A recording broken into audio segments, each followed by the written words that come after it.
I've been on a long grind. All right, guys, welcome to the last episode of the year. Some of us are happy, some of us aren't, but I'm joined here by Manny, Daniel, and Basil. Thank you for joining me, lads. Yo, pleasure. It's good to be on. So, let's go straight to the game that just finished. For whatever reason, United fans are bare happy about this result. Not that it concerns them, but Manny, what do you think of the game that Liverpool dropped more points? What do you think of the game? Listen, yeah, I don't even care about the game. You get me?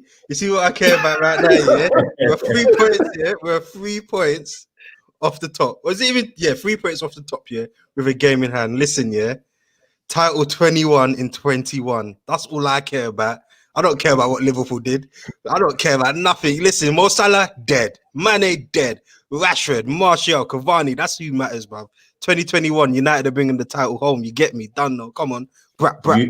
You have to remember that we've got this on video. So are you sure that you're standing by the words that you just said? Listen, yeah, don't come at me like that, innit? You get me? I'm not trying to hear on the day. I didn't really mean it. So I want you to back it up properly and then talk to me. No. Do you know what? Yeah, actually, let me get to your, what you asked me first about the game with Liverpool. Do you know what? Yeah, I don't know. I just think it was just one of them games. You know where what do you call? Ollie said if there were fans, probably the ball would have been sucked into the net. I think it was just one of them games for you lot. I think if you lot actually legitimately had fans there, maybe the ball would have ended up in the back of the net. But their goalkeeper was on smoke. What's his name? Shah as well, the centre back. Yeah, he was literally defending for his life. I've not seen that type of defending for a while. That's like literally old school defending there. So I just think it was. I want to say Liverpool were unlucky not to score, but at the same time, I want Newcastle came with a game plan and they executed it. Do you know what I mean? They could have they had opportunities to score goals. Maybe they were half chances or not. They still got a few goals on target. Do you know what I mean? So yeah, in terms of the game, it's hard to say it's a fair point, but then looking at it overall, maybe it is a fair point. Newcastle defending for their life. Do you know what I mean? And they still carve their opportunities. And Daniel, what about yourself? Liverpool dropping points against Fulham, West Brom, and now Newcastle is not a good look. The away form doesn't look great either. What do you think of today's game, and going forward in 2022? What do you think is going to happen? 2021. Wow, I'm trying to skip a year, Manny said it was one of those games, but they said that against West Brom, they said that against Fulham, said that against Brighton. Me personally, as a Liverpool fan, I'm tired of hearing it's one of those games. I think the players really need to fix up because the first 25 minutes against Newcastle, we were awful. And if Callum Wilson was a bit more composed, we're 1-0 down and we have to chase the game. And it was the same against Brighton. The players need to stop starting away games slow. And another thing that's annoying, why is Klopp making subs so late and such weird subs? We're going for the win and he's bringing on Gini Wijnaldum. Like, Gini Wijnaldum, brilliant midfielder. I love him to bits, but if you're trying to score a goal, he's not going to get you a goal. Let's be honest. Like, I know he did it against Barcelona, but he's not going to do it. So that annoyed me. But things need to change, man, because if we continue like this, we're not going back to back. I'm not gonna lie. Like, I know I've said on here we're gonna win the league. I know I said we're gonna win the treble, but the way we've been going, boy, what do you think Liverpool need to turn these draws into wins? They need to start games better. Like against Crystal Palace, we started that game fantastic away. We just need to start the game better because the starting 11 that start these games are good enough to win, but they just don't start games well. And if you play the first 25 minutes really poorly, you give the opposition confidence and it's not going to help. So Liverpool need to fix up because United are playing well. City, even though people are discounting them, if you look at the league table, if they win their games in hand, they're not far behind us. So Liverpool need to start fixing up ASAP. Yeah. Basil, going forward, what do you think Liverpool need to do, and do you still expect them to finish top next season? Well, at the end of the season. I'm actually going for probably City to win the league. I think City will quietly go about their business. At the moment, no one's talking about them. Yeah. In prime position to actually shoot up the league because no one is considering them. all the conversation about Liverpool. It's about what Villa's doing. It's about United. It's about Chelsea's downfalls, Arsenal's problems, and everyone's forgot about City. So I think they're the dark horse. I think the biggest issue Liverpool need to address moving forward, which they tried to do in the transfer market, but injuries have sort of hampered sort of their progress. I think it's the midfield once again. I think, like I said, people talk about people like Henderson. I think Henderson is good for organisation and team, good for doing his job, but ultimately, what I've seen this season is it seems as if the praise he's received has got to his head, because some of the passes he's attempting, it's not coming off, and he continues to do it week after week, and has very little success in some of the execution of it. And I think the biggest issue Liverpool had in the midfield, in games like this where teams are sort of sitting back and looking to maybe hit Liverpool on the counter here and there, but for the majority of the time sitting back, Liverpool can't break them down, and they're relying, once again, they've gone back to old habits of being too reliant on the front three of trying to work their magic again. Whereas in games, you need that flexibility of offering something different. And I think the midfield isn't really helping Liverpool's case in these type of games. Against Crystal Palace, Palace basically opened up for Liverpool and said, do as you will with us, and obviously made things easier. Yeah. But teams like Newcastle, they'll give you more of a dogged approach. And that's where you need your midfielders to sort of pick a pass and try and work things and make things happen. Like if you compare it to what United did against Wolves, where you have Pogba springing those passes and Bruno springing that pass to Rashford in the dying minutes, that goal. Liverpool don't really have someone in that midfield apart from Thiago can do it. Apart from Thiago can do it, but like I said, the issue is that Thiago's been injured for much of the season, so it's about getting him back to speed in that Liverpool team. Yeah. So how players can stay. So I have to cut in because I agree with what Basil said about the midfield med, but I also think the front three are getting away with murder.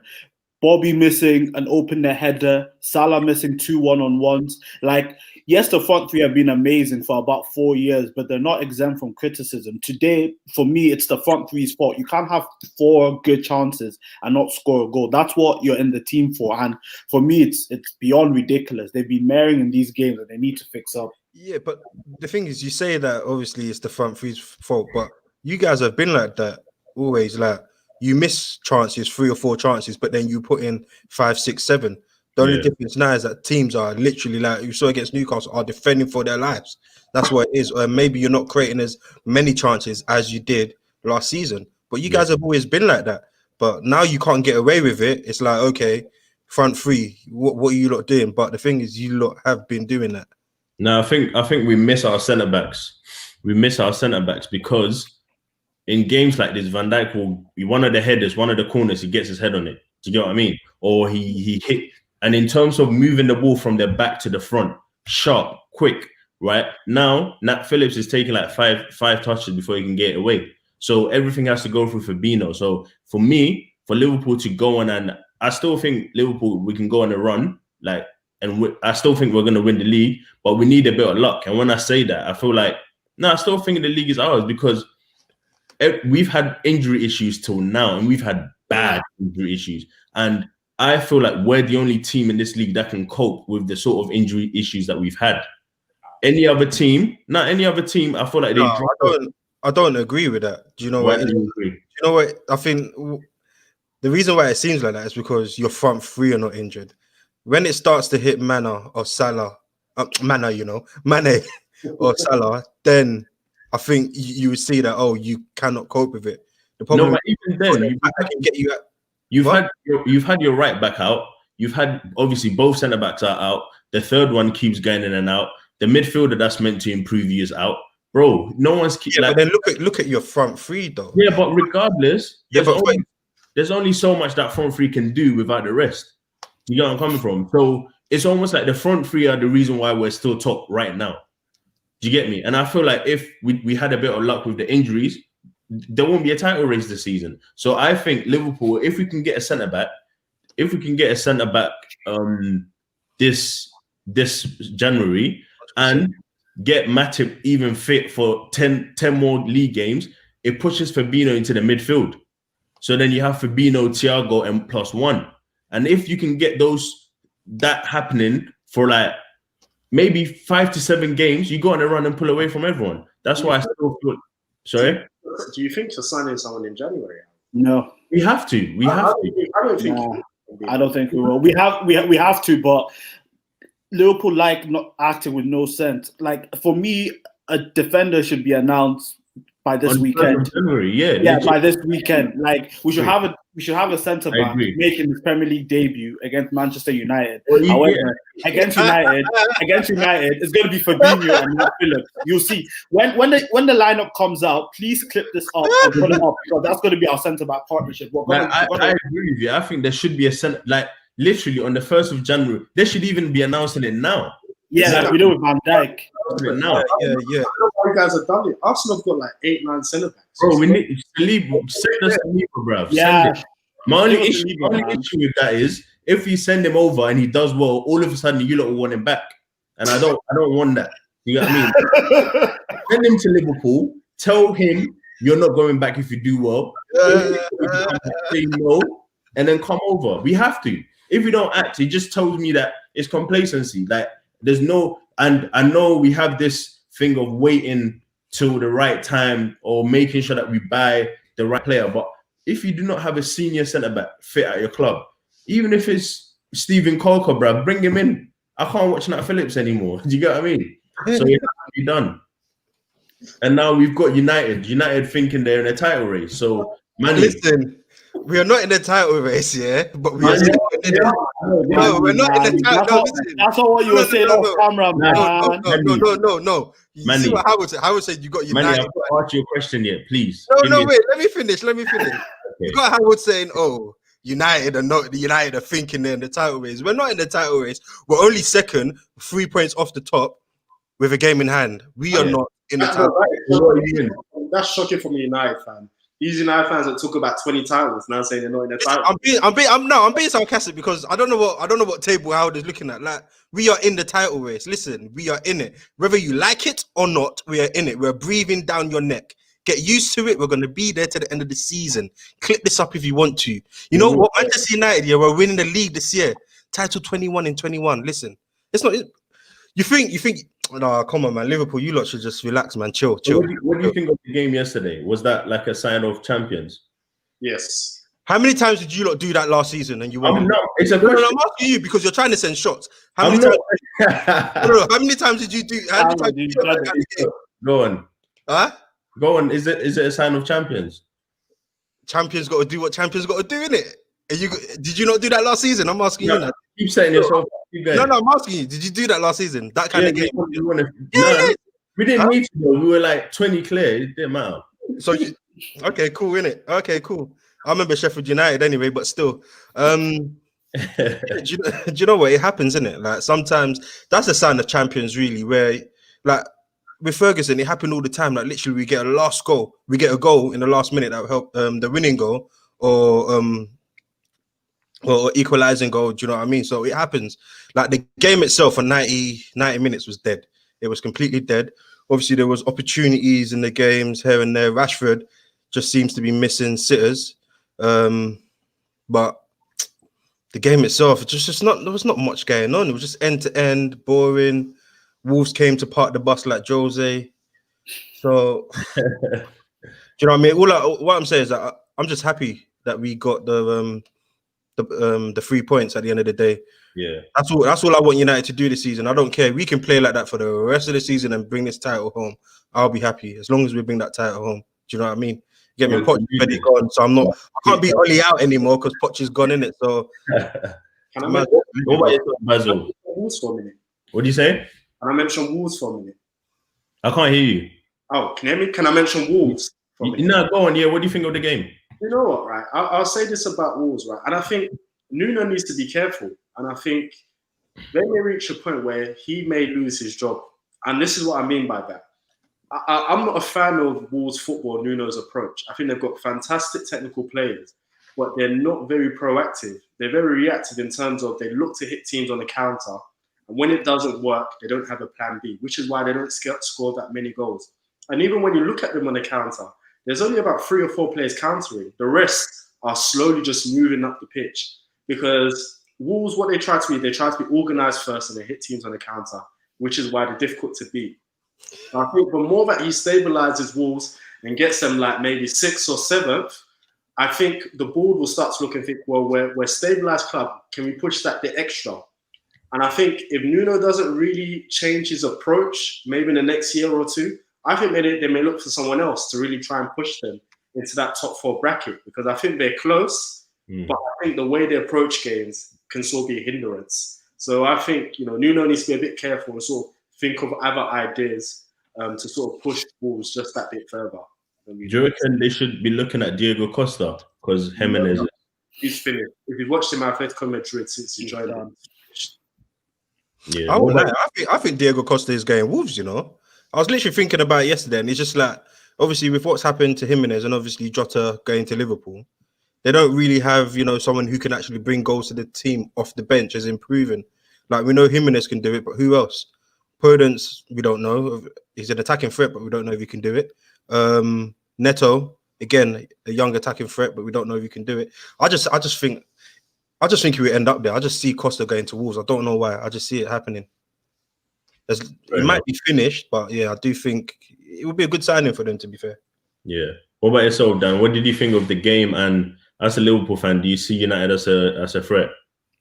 To answer the second question, like, it's so annoying, but like, I have to say yes, because they are 3 points behind us with the game in hand. So I can't lie. The table doesn't lie. About the game yesterday,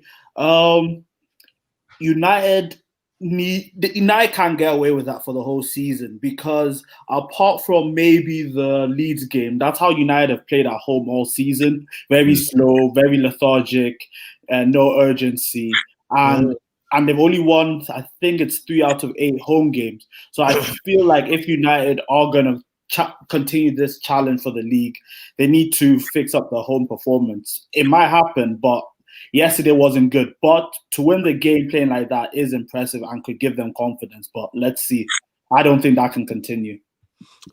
But when it happened, when you were playing last season against Sheffield United, where Sheffield United should have won the game, and then you nicked it because of a Henderson mistake, like, it happens, innit? It just happens. You have them games sometimes, innit?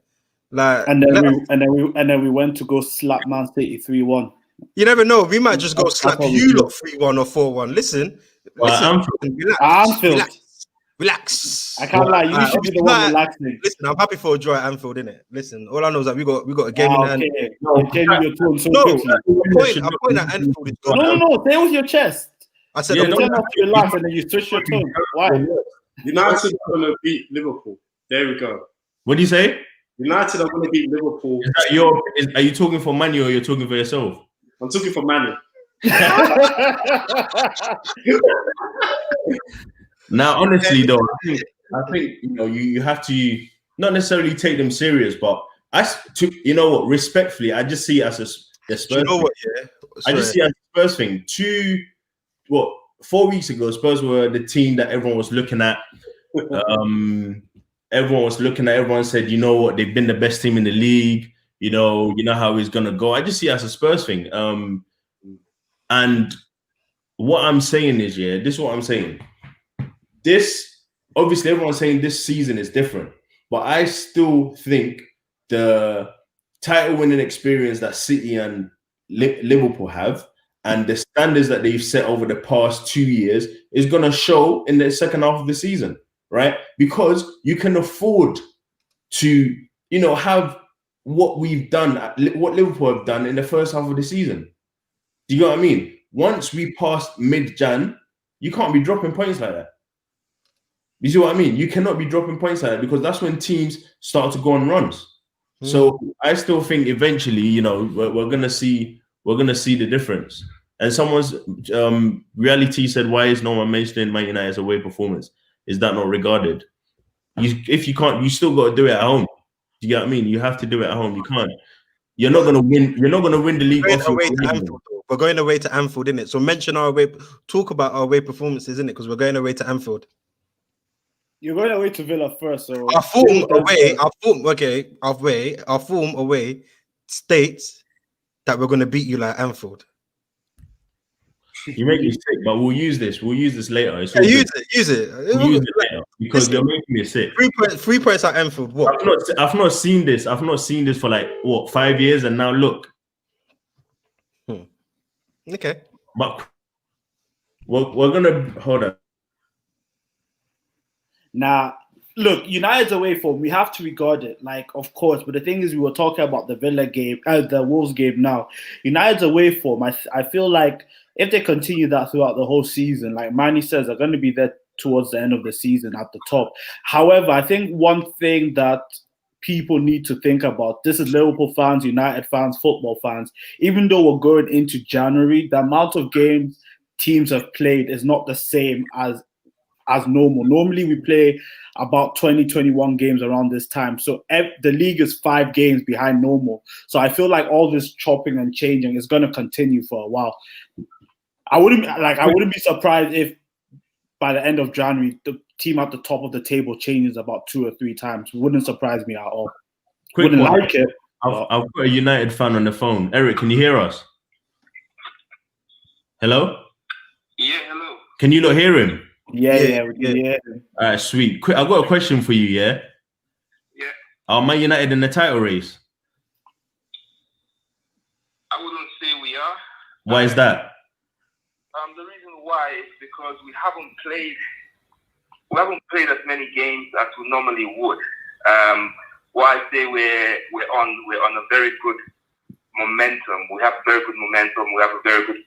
We're winning games, and the hardest thing to do is to conquer the away game, and we managed to conquer away, to be able to win away, and now we're trying to get the home form going. But I think when it comes to title race, it comes down to obviously experience and know-how, and I don't think this squad actually has that, and obviously we don't have the manager for it, I don't think. But I think it's a growing squad, and most importantly, this group of players, a large majority of them have been playing together now for a while, and I think it's slowly coming together. Okay, so you think this season is almost like you not getting the experience for maybe winning the league next season? I believe so, yeah. I think this season will come quite close. I do. I think it comes down to also the size of the squad. We have a squad where it looked like yesterday, Pogba and Matic, they handled themselves against a very good Wolves side, and to be honest, that's our Team B. Team A, McTominay and Fred. So, and that's still good enough to be decent teams. So I think, yeah, it comes down to squad depth, which Man United look like they have. And January the 17th, Anfield. What do you think will happen on that day? Well, it depends. It depends what the next game says for both of us. I think we have one more game before that. Yeah. If you guys drop points, then it's really hurting up. If we both win and we go to Anfield, I think it comes down to quality, and I think unfortunately at this present time for United fans, Liverpool do have the edge over us when it comes to sheer quality, and you probably will take that. But I won't be surprised if it's a very close one. Closer than it's been in recent years. Fair enough, Eric. Thank you for joining us, man. Appreciate that. No problem. Cheers. Take care, guys. All right, guys. Obviously more sensible than Manny, so we'll take that. But I want His opinions, isn't it? But if you listen to what he said, innit, it's no different from what I've said, innit.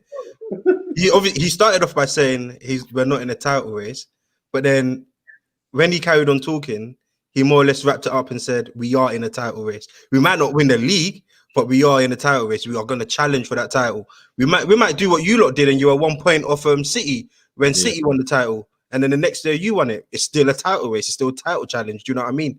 Yeah. So we might not bring it home, even though it's 21 in 21. You know what? I'm so glad that you lot have come up with this. 21 in 21. Listen, it's written in the stars. It's written in the stars. You know what? It's so beautiful because we can use that in the end. Do you know what I mean? Use it. It's gonna trend, and it won't trend for the right reason. I cannot wait. But moving on, I want to move on to the Leeds West Brom game. I mean, we should be talking about the game. We should be talking about Darlow. See, this is the problem I have. United experience any sort of joy, any sort of like recent decency. Imagine, Mane and Salah, they had an open goal. Daniel, remember when we were growing up where United drop points and we get so excited, but they still... Yeah, exactly. Now, this is where we're at. Do you get what I mean? So we just have to look at it and just laugh at it. But moving on to the Leeds West Brom game, we should be talking about the game. Leeds absolutely smashed them. But I wanted to talk about the tweet from Leeds. Was it Karen Kearney? Where she obviously said that Leeds got promoted because of COVID. And I think from listening to what she said, she wanted to say, look, they usually run out of steam after March, right? But this time around, there was a nice little break. So that really helped them. But obviously, the Leeds social media admin decided to tweet about it. Me personally, I was very disappointed because we know how football Twitter reacts to women giving their opinion. We can't sit here and compare it to a man being called out, because I can't remember the last time a football club tweeted about another opinion and another pundit's opinion. Football Twitter does it, but for the football club to do it and to do it to a woman giving her opinion on a game, and we know exactly how football Twitter, and we know the complaints that we've heard from women who are in the sport, who are in the game. 20 and 21. Sorry, women who are in the game talking about, the abuse they get, and for Leeds to tweet that. And I'm sorry, you can't tell me that when they tweeted that, they didn't know the reaction it was going to get and the abuse that she was going to get as a result of that tweet. They were fully aware. You can't be doing that. You're the football club. These pundits are always going to give their opinion. If you're going to address it, let the manager address it in an interview. You cannot put that on social media and tweet this, that. It doesn't run. Basil, what do you think? See, I don't know. Because I've seen the arguments. I'm on the fence with this, because I do get that you have to be sensible in terms of whenever you post anything in regards to female pundits, you already know the marks that it's going to bring about. So I think there could have been confidence in that. That's usually the type of reaction you get, because unfortunately the responses are male dominated, unfortunately. And also, because it's male dominated, what type of comments is going to be. But at the same time, a lot of people are bringing in the view that, well, if it was a male that did it, would they still do the same thing? And obviously, I don't know what to think. I'm on the fence about it. But then I think you make a very good point, Harold, in terms of how many times have clubs actually done that to somebody they points about their clubs? And I think from memory, I can't even think of maybe two to three examples of that happening. So I do think it was very irresponsible of whoever was managing that Leeds accounts to actually post that in the manner that they post that, and not even give sort of the full context of the conversation. So some of the parts before and some of the parts after, but really holding on to that specific point. I thought it was initially. I thought nothing of it, and as time went by and I was reading the comments and seeing what people had to say, I thought maybe it was a bit irresponsible, because I couldn't think of any other example where it's been done to any of the male pundits, and we know some of the male pundits have said a lot of foolish things with clubs, whether it's in regards to Liverpool, whether it's in regards to Arsenal, whether it's in regards to Manchester United, and usually and I haven't seen like an official club account posted. Usually it's done by fans or other people on social media. So I think in that regards, it definitely was irresponsible by the Leeds social account to do that. What about yourself, Daniel? What do you think? Yeah, I don't think the Leeds social media account should be doing stuff like that, because if we're being honest, that's something that like Avi Football Twitter do. When somebody insults the team, they'll clip up the video and then write a tweet. I don't really think a football team should be getting involved in that. Like you said, they should know the type of responses that was going to come from that. So I don't really think they should have done that. And the thing that's sad is that they still haven't taken the tweet down. So I don't really think the admin is sorry for what he did or she did. So yeah, it was really poor from them. Hopefully they learn from it, but we never know. And it's sad because Leeds are meant to be a big club, but they're acting like a small club. Like, why are they rattled? Like they got promoted. That shouldn't rattle them. So yeah, it's sad. Yeah, what about you, Manny? What do you think? No, do you know what? I think I agree with both Daniel and Basil. Do you know, like I just think it's irresponsible. It's poor. There's no need for it. Pundits are out there to give their opinions, whether their opinions are valid or not. That's for them. That's for the fans to then get involved. You know, we as fans, we get on Twitter. You know, that's when we start to do all these threads. Do you know what I mean? But for a football club to then go and it's just petty. It's just no need for it. Do you know what I mean? And it's just poor. That's literally it. There's nothing more to it. It's just poor. Like football clubs on Twitter, they do get involved with each other in terms of like bantering each other, but with stuff like this, there's no need for it, man. It's just poor, man. And in fairness, she was making a valid point from her perception. Obviously, I would just say it was poorly articulated. But there is a valid point to it, because if you look at Leeds the season before they got promoted, they showed, and even the season that they did get promoted, there were times they looked like they were going to mess it up once again. And so you can say there is validity to her point. Like I said, it was just poorly articulated in my opinion. But you know, who doesn't go through that? I mean, the likes of Carragher and the likes of Neville, you know, when they started off, they weren't always the greatest at analysing games or analysing situations, but you grow into that role and you learn from these things. Even Neville, like Neville had an absolute stinker the other day. He was saying that Wolves are not really good when they go a goal down, and then they looked at the stats. Wolves were the second best team in the Premier League. So like they do have stinkers from time to time. So. But no team, you didn't see a Wolves Twitter account getting onto Gary Neville. So yeah, and I think for me, you can't even compare it to the men, because you know someone will say, "Oh, but I saw people saying we saw Tim Sherwood when he said Liverpool are not good at corners, and then we scored from it going around." But first of all, no official Liverpool or football club account tweeted that, and we know the abuse that women get in the game. We know that women are in a position in the game where it's not as straightforward, and it shouldn't be a case where we're always comparing them to men, because it's obviously a male-dominated sport. Do you get what I mean? So you doing that, you know, you're setting her up. You know, you're setting her up for abuse, and you know that should not be encouraged, in my opinion. But moving on to the next stage, obviously, like I said earlier, is the last FS Uncut of the year. So I want to ask you guys a few questions and a few highlights of the year. I think I want to start with someone who I don't think really has any highlights for the year, Manny. What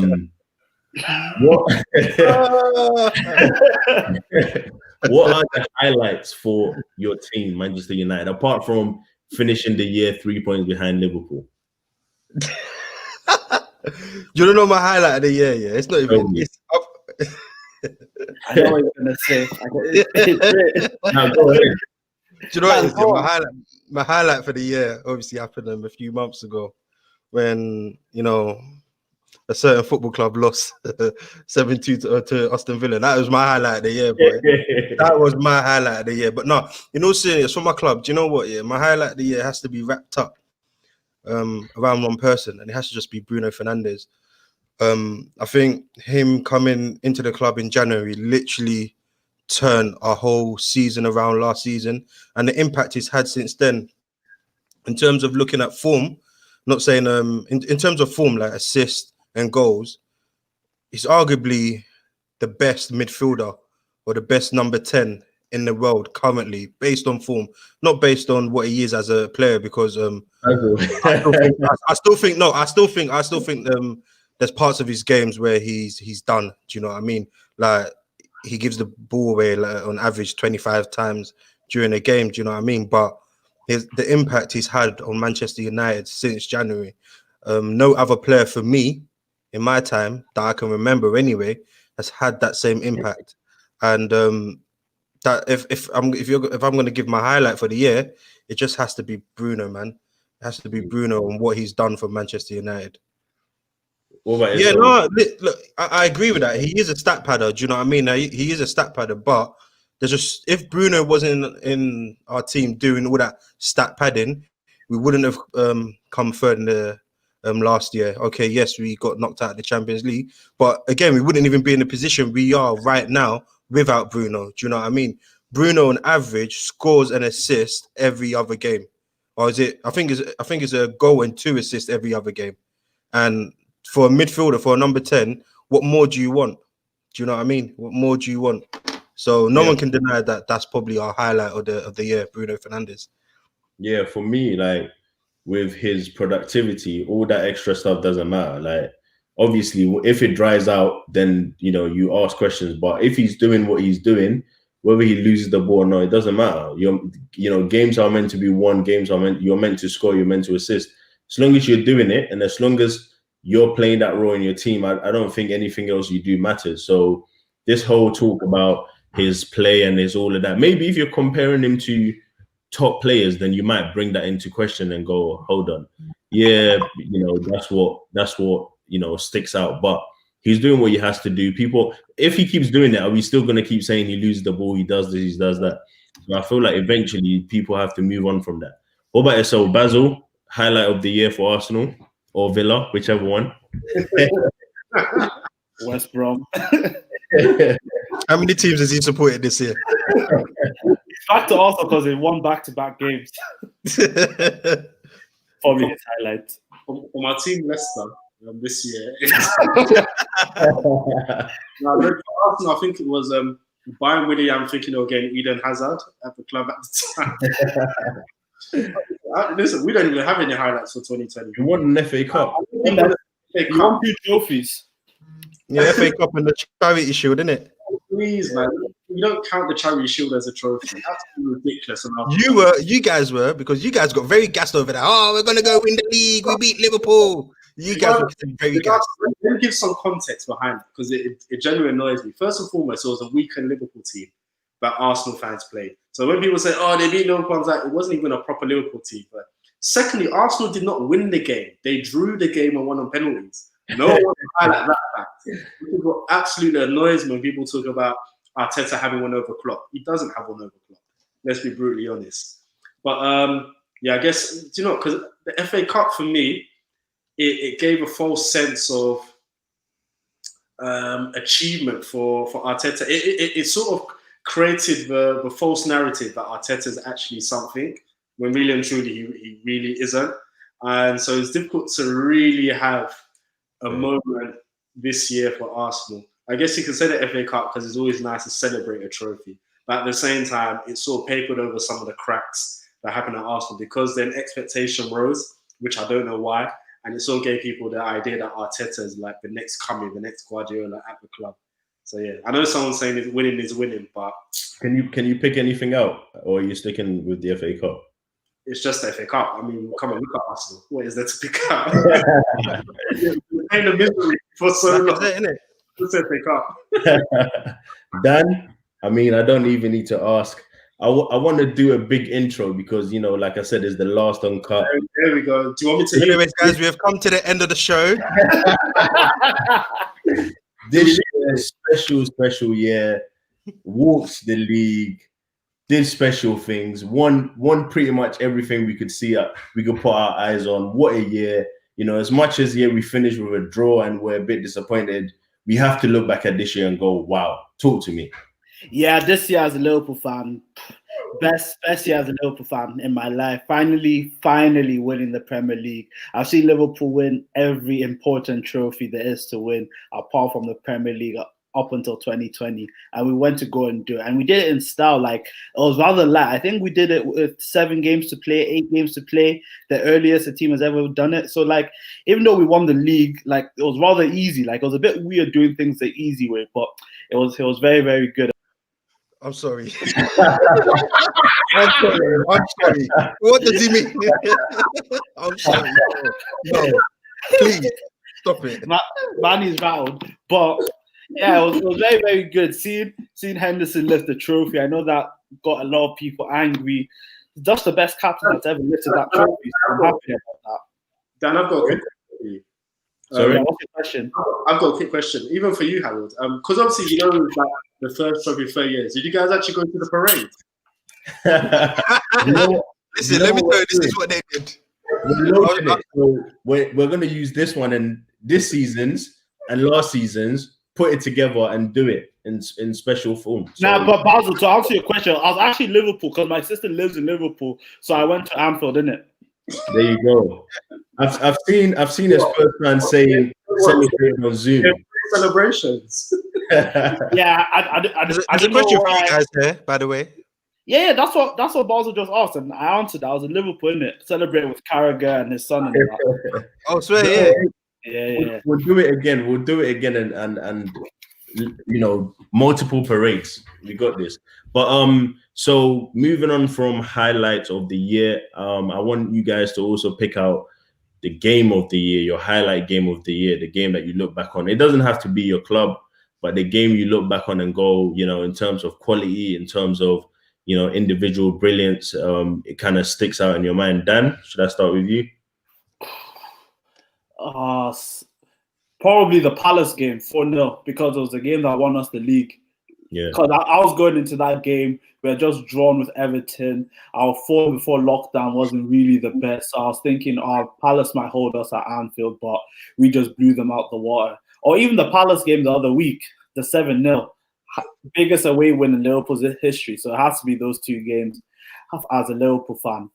Non-Liverpool games, when Barca got slapped 8-2, because I really don't like Barcelona. I haven't liked them for a very, very long time. So the demise and for them to get knocked up again, slapped 8-2, yeah, I loved it.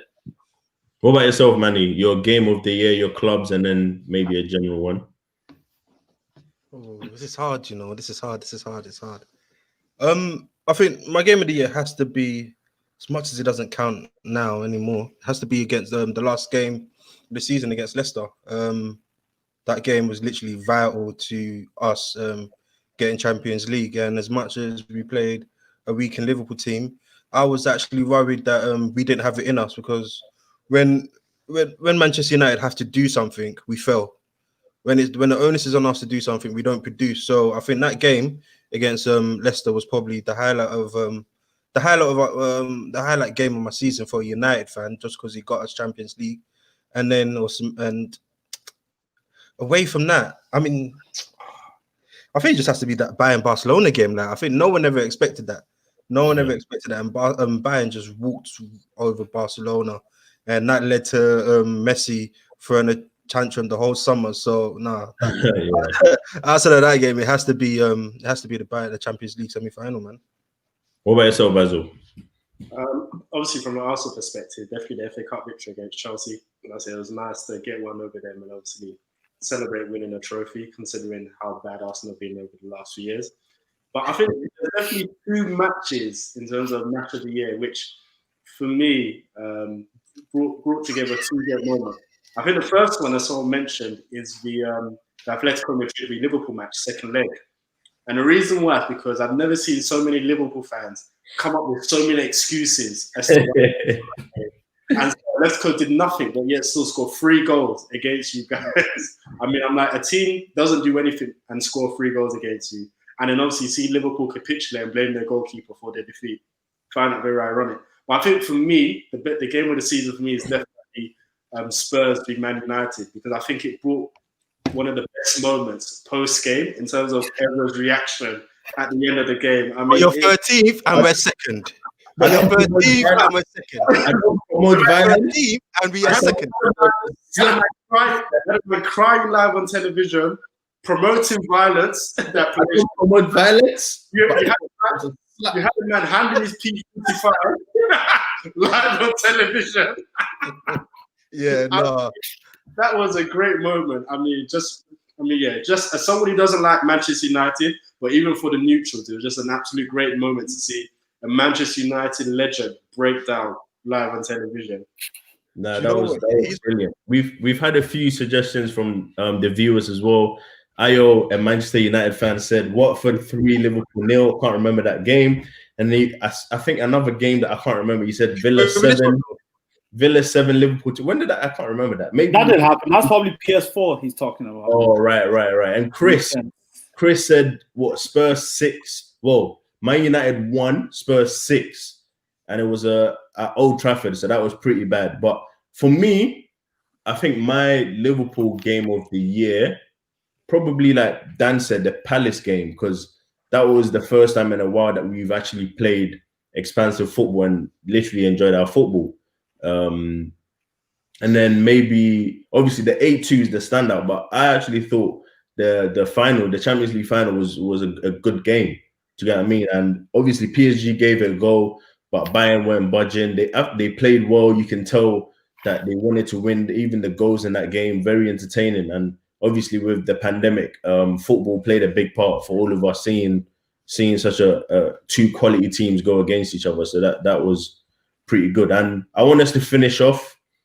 Arsenal 0, Villa 3. I forgot about that, you know. But you know, one thing I wanted to say as well, you know, like just to add to it, like the pundit, I think my pundit for the year as well has to be Patrice Evra, man. He's been a breath of fresh air, man. Like literally, he's an entertainer, and I love it. And I love how he doesn't care. He stitched up Thierry Henry. He went to slap. He went a couple man to get slapped. He then went to social media and did like a 20-minute video on Manchester United sending lawyers to go and sign contracts. You know what I mean? Yeah. Like, Patrice Evra, he's just been pundit of the year. I just wanted to add that on top. Yeah, he's some of the stuff that he said crazy. I don't think you should stitch out your fellow players like that. But just to finish off, again, I'll give everyone two choices. So one for your club and one for general. You're not allowed to say Messi or Ronaldo either. I'm not trying to hear that. But who should I start with? Baz, your player of the year for Arsenal and your player of the year in general. Okay. So the player of the year for Arsenal, I don't think it's really a difficult choice. It's definitely Saka. What? Yeah, for Arsenal. Aubameyang doesn't exist. Nah. Does he even know how to score anymore? Do you know what it is with Aubameyang? No, it's definitely Saka for two reasons, right? Obviously, I think the maturity level that he's showing at Arsenal. Considering that before last season, he was a player on the fringes. Really, and he's someone that actually, I think, starts too many games for someone of his age. But that shows you like the importance, how important he is to Arsenal. I think Aubameyang scored a lot of goals, but there's been a lot of games, similar to how United fans talk about Bruno. There's a lot of times he's not involved in games because his hold-up play isn't great, his link-up play isn't great. He can't really beat players one-on-one anymore. So when you take away his goals, you sometimes wonder, what does he offer? And then when the goals dry up, you don't question, what does he really offer? And I think that's the reason why I'm not putting Aubameyang as an Arsenal player of the year. I think if you're talking about overall player of the year, is this for world football or within the Premier League? Let's stick to the Prem. Okay, so if you're talking about in the Premier League, it can only go to... It's a difficult one. I wanted to say Mane, but I have to give it to Bruno Fernandes. Like I said, once again, I think just his overall impact for me is what edges it over Mane. Mane is definitely the better player and has done fantastic things for Liverpool. But I think if you look at the impact Bruno's had at Manchester United, and not just what he does, how he influences other players too, and even the mentality he brings at Manchester United, that we're here to win. We're not here to be decorative ornaments within the league. We're here to win things. And I think because of that, for me, it's definitely been player of the year, in my opinion. Daniel, your Liverpool player of the year and your Premier League player of the year. Liverpool player of the year is very, very hard. And I'm going to go for a bit of a left field pick. Some people might think I'm taking the mick, but I'm going to give it to Jordan Henderson. The reason why I give it... I knew it. What? When he said the reason why I'll give it to Jordan Henderson is because I'll say our worst form in the season was when he was out injured, and before he went out, I didn't really respect him that much. I just thought he was just another player, and I thought he's not that important. But when he got injured, we lose to Watford, we lose to Atletico Madrid, and even when we win games, we're not winning games well.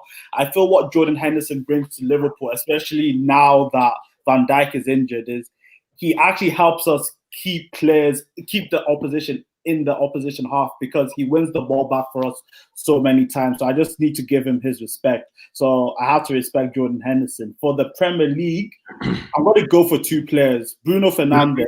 Not one. I'm sorry. I can't allow you. You just got to do it. Can't allow you just one. Okay, I'm going to be different as well for this one. I have to give it Jack Grealish, you know. I think Jack Grealish this year has been phenomenal. I think his carry job for Aston Villa after lockdown was amazing. For me, Villa were down and buried. I thought they were going down, going to the Championship. I was already thinking, how much are Liverpool going to get Jack Grealish for 40, 50 million? But then he just pulls them out and his the start to the season this year. Wait, why are you laughing at the current Premier League champions? Relax, bro. But the start to the season this year has been phenomenal. I was going to pick him and Bruno, but since I can only pick one, Jack Grealish, I just love watching him play football, so I had to give it to him. Manny, United Player of the Year and PL Player of the Year. Listen, there's no debate about it. Like, I was actually thinking to give it to Martial, but it would be ridiculous to give it to Martial. Why? What have you done? Ala's only scored 1 league goal this year. Let me explain. I'm basing this off last season, but he's not my Premier. He's not my Player of the Year for my club, innit? But I was gonna say because like he was out injured for about 3 months last season, and then he came back and he still was able to get 17 goals from open play. And I think that was the second highest in the league in terms of from open play without penalties or corners or free kicks. But like you can't deny it has to go to Bruno Fernandes. You know, like I said earlier, his impact on the club has been second to none. I don't think anyone in world football has had that impact. Well, maybe Ronaldo at Real Madrid, but then it's Real Madrid. And I think where Manchester United were at the time, like literally Bruno walked into that team and changed it. I remember his first game, and he was shouting at Lingard and James like, "What are you man doing here? Move, go here, go there."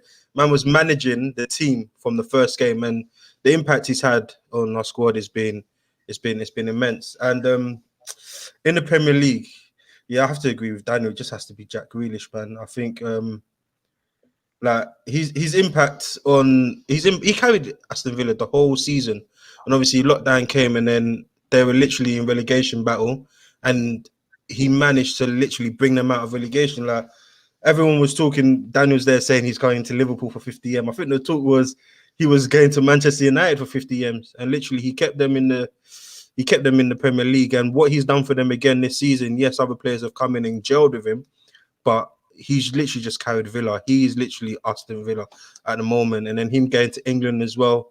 Obviously, Fordgate didn't want to take him, didn't want to pick him, but finally picked him. And arguably, he's literally on form at the moment. He's probably England's best player. I think there's a stat behind Kevin De Bruyne. He created the most chances in the league last season after Kevin De Bruyne. I think for someone playing for Aston Villa who literally made they finished 17th last season, it's testament to him, man. The boy's got a great future, and wherever he goes, man, he's gonna be a great player, man. So with me, I think Liverpool Player of the Year, it's a tough one. I'm looking at Robertson because I feel like had a great season, and obviously the front three are usually the ones that get the accolades, but sometimes he carries us from left back, because sometimes, especially when we can't move the ball forward, he will pick up the ball and go on a run. He will force situations. He will pick up the ball and make it happen. And ever since we had Van Dijk and Joe Gomez out, he's been carrying us. He's been carrying us. And like the game today, where we're talking about the ball not getting to the front three as much, or our previous games that we're drawing that the midfield are not helping out in terms of getting the ball to the front three. He picks up the ball, said, "You know what? If you lot are not going to do it, I'm going to do it myself." Picks up the ball and goes on a run, picks them out, goes. So I think he's definitely been the standout for Liverpool defensively as well. Always stopping shots, always stopping crosses. He's had a 9 out of 10 year, and apart from when he was drunk against City, but he's had a 9 out of 10 year, and I feel like he deserves, to be Liverpool Player of 2020. And I'm gonna have to agree with you lot with Grealish. It's been a carry job. If you watch Villa last season, the game plan was just get the ball to Grealish and see what happens. Get the ball to Grealish, see what happens, and they stayed up. You know, and the thing with them staying up as well is he actually made them stay up. He forced the situation, and then we start this season, everything goes through Grealish. Every single thing that Villa do goes to Grealish, and Ollie Watkins, I need to have a word with him because if it weren't for that guy, imagine from the Championship. The amount of assists Grealish will have this season if Watkins did not decide I'm only going to turn up against Liverpool and that's it. Do you get what I mean? And Grealish doesn't look like he's slowing down either. You know, he doesn't look like he's slowing down. He looks like next year he's going to even go up levels. And I think Bruno is worth a mention, but and he has carried United, but I feel like Grealish is doing it in the same manner and he deserves, his accolades. But guys, thank you. Go on. There's honourable mention to Vardy, and I think that definitely. Okay. Because I think when you look at the stat, since Brendan Rodgers has been there, he's been the highest goal scorer since Brendan Rodgers took charge of Leicester. No striker scored more goals than him. And so, especially for his age, he's definitely doing fantastic work for his stuff. Yeah, he's very reliable. You know he's going to turn up. You know he's going to get goals. You know something's going to happen with Vardy. So, yeah, that's worth a mention. But, guys, thank you for joining us. It's been, a tough year, but it's been a great year for football. We're kind of lucky that football is able to carry on despite everything that's going on. I feel like it keeps a lot of us, sane. It keeps a lot of us going. And the banter has been very helpful in getting through the year. So, thank you all viewers for joining us this year. Guys, thank you for your commitment and also being on here this year. Next year, we hope for bigger things and we pray that, it goes well. So, guys, thank you for joining us. 21